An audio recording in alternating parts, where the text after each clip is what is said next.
Talk about types of speech acts. There are four types of speech acts: consitives, commissives, directives, and acknowledgments. Let's take a look. Types of speech acts. In saying something, one generally intends more than just to communicate. Getting oneself understood is intended to produce some effect on the listener. However, our speech act vocabulary can produce this fact. When one apologizes, for example, one may intend not merely to express regret, but also to seek forgiveness.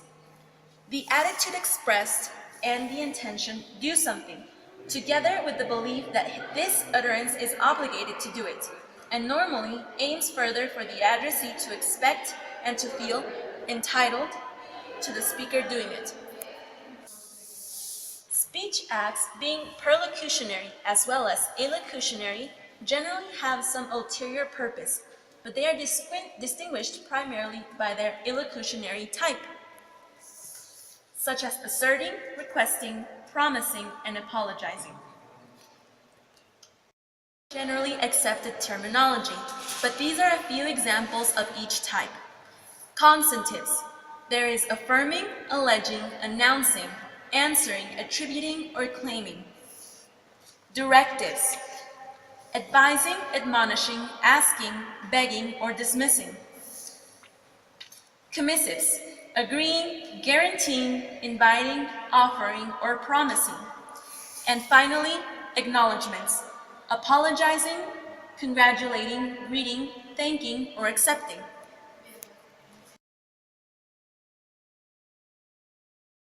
Austin identifies three distinct levels: the locutionary, the illocutionary, and the perlocutionary act. Suppose, for example, that a bartender utters the words, "The bar will be closed in 5 minutes." The contents of his locutionary act is not fully determined by the words he is using. The bartender is performing the illocutionary act of informing the patrons of the bar's imminent closing, perhaps also the act of urging them to order a last drink. This illocutionary act is understanding on the part of the audience. Perlocutionary acts are performed with the intention of producing a further effect. The bartender intends perlocutionary acts that the bar is about to close and of getting them to want and to order one last drink. He is performing all these speech acts at all three levels just by uttering certain Now words. we're going to talk about communicative and conventional speech acts. Okay, so let's move on. Dictionary act is a matter of having certain communicative intention in uttering certain words. Such an act succeeds. The intention with which is performed is fulfilled if the audience recognizes that intention. This is not by magic, of course. One must choose one's words in such a way that their utterance make one's intention recognizable under the circumstances. However, as illustrated above, the utterance need not encode one's intention. So in general, understanding an utterance is not merely a matter of decoding it. Now, as specifically, communicative intention is a reflexive intention. This is an interpretation part of whose content is that it be recognized purely on the basis that this is intended. This is an example of it. An example: one cannot succeed in running a marathon just by virtue of someone's recognizing one intention to do so, but one can succeed in stating something, requesting something, etc., by virtues of one address recognizing that one is starting of requesting it. So, in conclusion, the successful performance of an illocutionary act is a matter of convention. So, this is not intention. I'm going to talk about direct, indirect, and non-literal.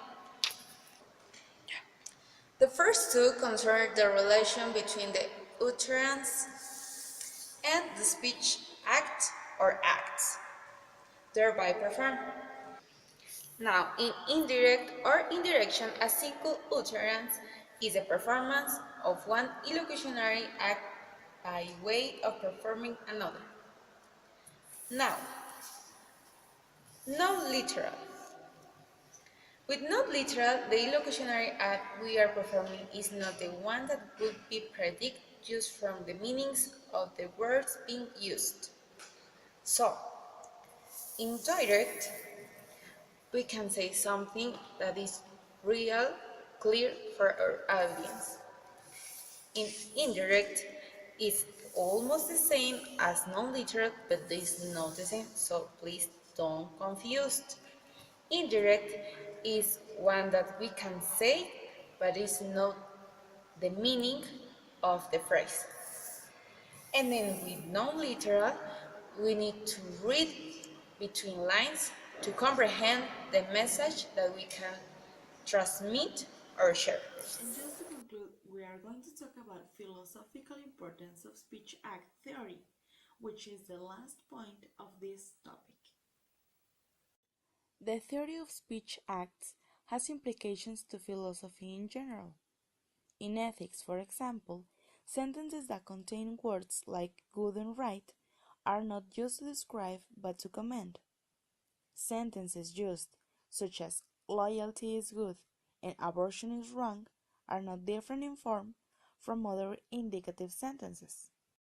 It is not the business of the philosophy of language to determine whether or not there are such properties as goodness or rightness, and whether or not the goodness of loyalty and the rightness of abortion are matters of fact. For philosophy of language in particular, the theory of speech acts underscores the importance of the distinction between language use and the linguistic meaning.